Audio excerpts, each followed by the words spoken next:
Hello, I choose my topic to be from the talk of Professor Yu Ting Huang on 23rd of May.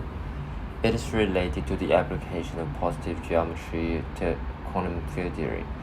This innovative approach, which involves geometric constructs known as polytopes, has the potential to revolutionize how we calculate probabilities of outcomes in particle interactions.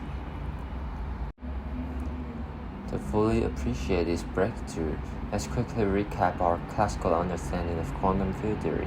Traditionally, we use what's known as a Lagrangian formalism as a mathematical framework that enables us to describe the dynamics of physical systems. In the world of quantum field theory, it helps us calculate scattering amplitude, the probabilities of different outcomes in particle interactions. Yet traditionally, these calculations, known as scattering amplitude, have been computed using Feynman diagrams and the perturbative QFT. This approach, while effective, can be complex and time-consuming, especially for high-energy or many-particle interactions.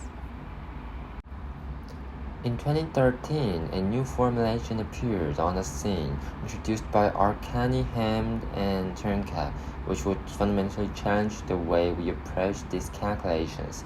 This is the amplitude-hedron formulation. In simple terms, the amplitude-hedron is a geometric object, a kind of polytope that exists in an abstract space. This might seem a far cry from the world of quantum physics, but the beauty of the amplitude-hedron formulation lies in its surprising connection to scattering amplitudes. In this framework, the volume of the amplitude-hedron correlates to the scattering amplitude, an elegant bypass of the intricacies involved in traditional Feynman diagram computations. So there are no longer Feynman diagrams, no Lagrangians, and so on in this formalism. But what exactly is a positive geometry and what makes it positive? Positive geometries are real geometries with certain positive characteristics. In the case of amplitude-hedra, their positivity comes from particular conditions on the arrangement of their faces, the lower dimensional faces.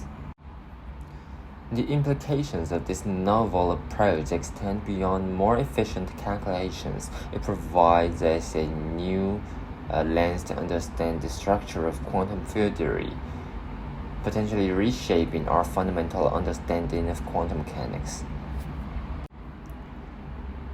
For some details, the slide given in the talk started from showing some examples of multiple ways of scattering processes that can be transformed into polytopes. For example, on the top, we have a 2-to-2 scattering, and in tree level, it have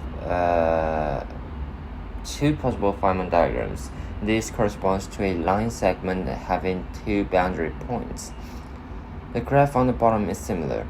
A 2-to-3 scattering bifurcates into 5 diagrams, which further gives 5 tree-level diagrams. The amplitude-hedron is in fact generalized into incorporating all loop diagrams. Following this identification to the classical formulation, it's been proved that it can be useful in calculating some QCD diagrams. So where does this research lead us? What lies ahead? As with any groundbreaking development in theoretical physics, the roadmap isn't always clear. Our understanding of how these principles of positive geometry can be fully integrated into a comprehensive theory of quantum mechanics is still evolving. In the future, we expect to see more refined descriptions of positive geometries and their application to diverse areas of quantum field theory. We anticipate new types of geometric objects that represent scattering amplitudes in novel ways, promising greater efficiency and insight. This new approach may lead us to a more coherent, elegant, and fundamentally geometric interpretation of quantum physics. So in conclusion, the integration of positive geometry and quantum field theory symbolizes a profound shift in our understanding of the quantum world. Additionally, while these methods have provided new and efficient ways to calculate scattering amplitudes, their interpretation in terms of the fundamental principles of physics is still an open area of research. It's not yet clear how these ideas may ultimately be incorporated into a more complete understanding of quantum field theory.